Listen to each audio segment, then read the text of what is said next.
Hello students, মই তোমালোকৰ Prosenjit sir আশা কৰিছো সকলোৱে ভালে আছা সকলোৱে ভালকে পঢ়ি আছা অহাকালি হল তোমালোকৰ নবোদয় বিদ্যালয় বাছনি পৰীক্ষাৰ ক্লাছ 9 ৰ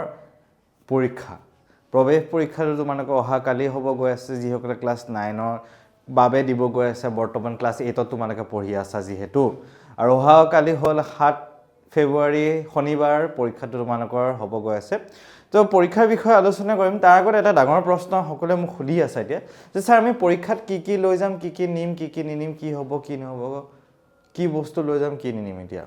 এই ডাঙৰ প্ৰশ্নটোৰ উত্তৰ বা সমাধান তোমালোকৰ বাবে আনিছো মই বস্তুখিনি লিখিও দিছো ইয়াতে তো তোমালোকে ভালকে ভিডিওটো আৰম্ভণিৰ পৰা শেষলৈকে চোৱা গোটেই সমাধানখিনি গোটেই সমস্যাৰ বস্তুখিনি তোমালোকে পাই যাবা এই আমাৰ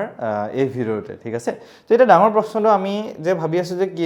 নিম ইউনিফৰ্ম পিন্ধিব লাগিব নেকি তাৰ পৰা আমি আহো এতিয়া ঠিক আছে এটা ইউনিফৰ্ম তোমালোকে পিন্ধিব নালাগে তোমালোকে বৰ্তমান যিজোৰ কাপোৰ পিন্ধি ভাল পোৱা বৰ্তমান অলপমান বতৰটো যিহেতু বাহিৰত গৰম ভিতৰত ঠাণ্ডা তেনেকুৱা টাইপৰ এটা বতৰ হৈ আছে গোটেই অসমতে তো সেইবাবে তোমালোকে ৰুমৰ ভিতৰত পৰীক্ষাটো হ'ব যিহেতু অলপ পাতলাকে জেকেটটা পিন্ধিবা এনেকুৱা নহয় যে বহুত ডাঙৰ জেকেট পিন্ধিছা এনেকুৱা নহয় পাতলাকে জেকেটটা পিন্ধিবা যাতে তোমালোকৰ ঠাণ্ডা বেছি নালাগে আৰু ঠিক আছে সেইটো তোমালোকে মেইনটেইন কৰিবা আৰু যিজোৰ কাপোৰ পিন্ধি ভাল লাগে হেজৰে পিন্ধি যাবা ঠিক আছে তাৰ পিছত তোমালোকৰ এতিয়া আহিব যে ক্লিপবোৰ্ড এখন দেখিছা না এখন ক্লিপবোৰ্ড হাৰ্ডবোৰ্ড যিয়ে কোৱা ক্লিপবোৰ্ড হাৰ্ডবোৰ্ড তোমালোকে যিয়ে কোৱা এই ক্লিপবোৰ্ড হাৰ্ডবোৰ্ডখন তোমালোকে লৈ যাবা লগত তাৰ পিছত পানী বটলটা লৈ যাবা এনেকৈ সাফা পানী বটলটা লৈ যাবা ওকে এনেকৈ সাফা পানী বটলটা লৈ যাবা তোমালোকে তাৰ পিছত তোমালোকৰ মই ইয়াত লিখি থৈ দিয়া আছে বল পেন ব্ল্যাক নহলে বা ব্লু বল পেন তোমালোকে লৈ যাবা ব্ল্যাক নহলে বা ব্লু বল পেন তিনটা মান লৈ যাবা কিন্তু তোমালোকে ঠিক আছে কলা নিলে কলা নিবা নীলা নিলে নীলা নিবা কিন্তু ঠিক আছে কলা ললে কলা লবা তিনটা নীলা ললে তিনটা নীলা লবা হেতু কথা মন ৰাখিবা এনেকুৱা নহয় যে কলা ললো নীলা ললো মিক্স কৰি পেলাই লিখি আছো আৰু মই পুৰা ডিজাইন বনাই হেতু নহয় হেবিলাক খেলিবিনি নকৰিবা তাৰ পিছত তোমালোকৰ আহিল যে মেইন বস্তুটা এটা আল্টিমেট বস্তুটো হল আধাৰ কাৰ্ড এখন কিন্তু লৈ যাবা এডমিট কাৰ্ড এই দুটা বস্তু কিন্তু নিলে তুমি পৰীক্ষা হলত বহিব নোৱাৰিবা এই দুটা বস্তু তুমি যদি নিনিয়া তুমি পৰীক্ষা হলত বহিব নোৱাৰিবা এডমিট কাৰ্ড আৰু আধাৰ কাৰ্ড এডমিট কাৰ্ড আধাৰ কাৰ্ড দুটা বস্তু তুমি যদি নিনিয়া তুমি পৰীক্ষা হলত কিন্তু বহিব নোৱাৰিবা হেতু কথা মনত ৰাখিবা তোমালোকে ওকে তোমালোকে এডমিট কাৰ্ড আধাৰ কাৰ্ড তোমালোকে লৈ যাবা আৰু যিহেতু তোমালোকৰ পৰীক্ষাটো 2.5 ঘণ্টাৰ বাবে হ'ব পৰীক্ষা চেণ্টাৰ প্ৰায় তোমালোকে 10টা বা 9:30 মান বজাত পোৱাকে যাবা অলপ সোনকালে যাবাকে দেই অলপ আগতীয়াকে যাবা এনেকুৱা নহয় যে হুৰুমুৰকে দৌৰা-দৌৰি কৰি পেলাই গৈছা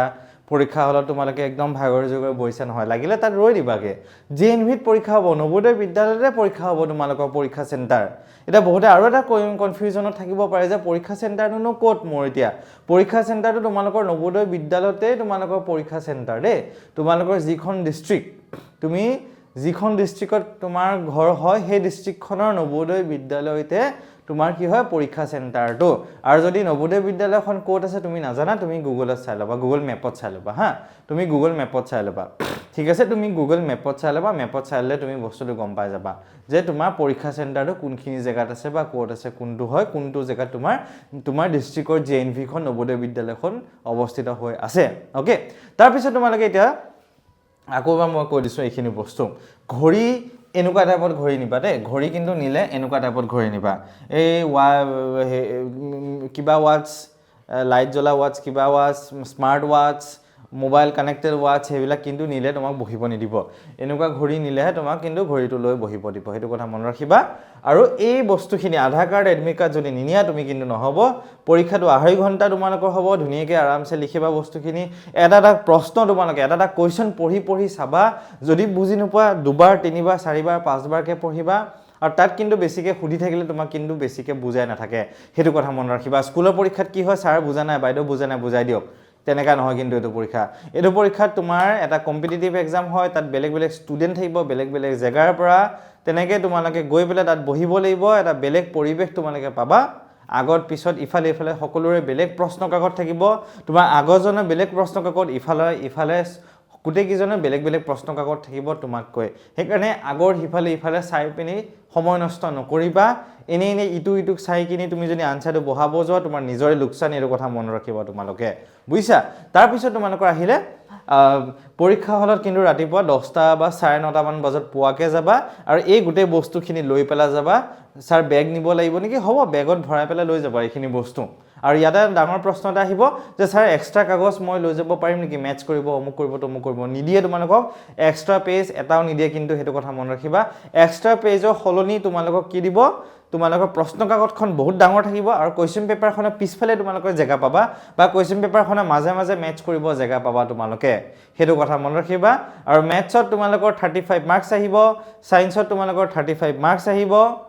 70 মাৰ্কস তোমালোকৰ মেথছ আৰু সায়েন্সতে আহিলে বাকি ইংলিশত 15 নম্বৰ 15 মাৰ্কস আৰু হিন্দীত তোমালোকৰ 15 মাৰ্কস হেফালে 30 মাৰ্কস আহিলে এফালে 70 হেফালে 30 টোটাল 100 মাৰ্কসৰ তোমালোকৰ বাছনি পৰীক্ষা এন্ট্ৰেন্স এক্সামটো তোমালোকৰ হ'ব গৈ আছে আৰু সেইভাবে তোমালোকৰ 2.5 ঘণ্টা বহুত সময় দিছে 2.5 ঘণ্টা তোমালোকৰ সময় দিয়া মানে বহুত সময় দিছে গোটে পৰীক্ষাটো OMR বেস তোমালোকৰ পৰীক্ষা হ'ব OMR তোমালোকৰ বস্তুখিনি হ'ব MCQ আহিব ABCD MCQ এনেকুৱা নহয় যে অলগুটি তলগুটি কচগুটি ও হেবিলাক মাৰি পেলাই তোমালোকে আনসাৰটো একদম শুদ্ধ মই সিট পাই যাম এনেকে হেতু কিন্তু ভাবিলে তোমাৰ মই হৈ যাবগে সেইকাৰণে তোমালোকে ধৈৰ্য ধৰি ভালকে কৰিবা মন দি কৰিবা খেলিমেলি কৰি নাহিবা পাৰিলেও নাজানিলেও ভালকে বস্তুখিনি চেষ্টা কৰিবা কিন্তু ওকে তো এইখিনি বস্তু দেখিলা নেক্সট ভিডিওত মই তোমালোকক OMR শীটখন কেনেকৈ ফিল আপ কৰিব লাগে তাৰে অলপমান আইডিয়া এটা তোমালোকক মই দিম নেক্সট ভিডিওটো ভালকে চাবা আৰু এই ভিডিওটো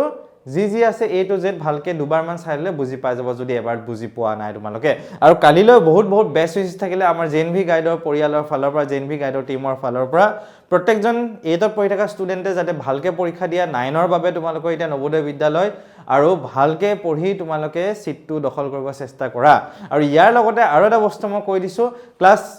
10ৰ কাৰণেও 10ত যিসকলে পঢ়ি আছে 11ৰ কাৰণেও বহুতে তোমালোকে পৰীক্ষাটো অহাকালি দিব গৈ আছা তো তোমালোকৰও বহুত বেষ্ট উইচেছ শুভকামনা থাকিলে যাতে তোমালোকেও ভালকে পৰীক্ষাটো দিয়া যাতে 11 12 হাই সেকেন্ডাৰী তোমালোকে নৱোদয় বিদ্যালয় পঢ়িব পৰা ওকে যেহেতু তোমালোকে হাই সেকেন্ডাৰী নৱোদয় বিদ্যালয় পঢ়িলে বহুতখিনি তোমালোকৰ সুবিধা হ'ব তাত ওকে তো সেই কাৰণে যিসকলে ক্লাছ 10ত আছে তো তোমালোকৰো অহাকালি পৰীক্ষা হ'ব গৈ আছে তোমালোকৰ তো তোমালোকেও ভালকে দিয়া যিসকলে ক্লাছ 8ত আছে 9ৰ কাৰণেও তোমালোকৰ অহাকালি পৰীক্ষা হ'ব দুইটা ক্লাছৰ ছাত্ৰ ছাত্ৰীসকলৰ বাবে বহুত বেষ্ট উইচেছ শুভকামনা আমাৰ জেএনভি গাইডৰ পৰিয়ালৰ টিমৰ ফালৰ পৰা থাকিলে থ্যাংক ইউ ষ্টুডেন্টস এন্ড ভালকে থাকিবা সকলোৱে এন্ড পৰীক্ষা ফালি দিবা কালি থ্যাংক ইউ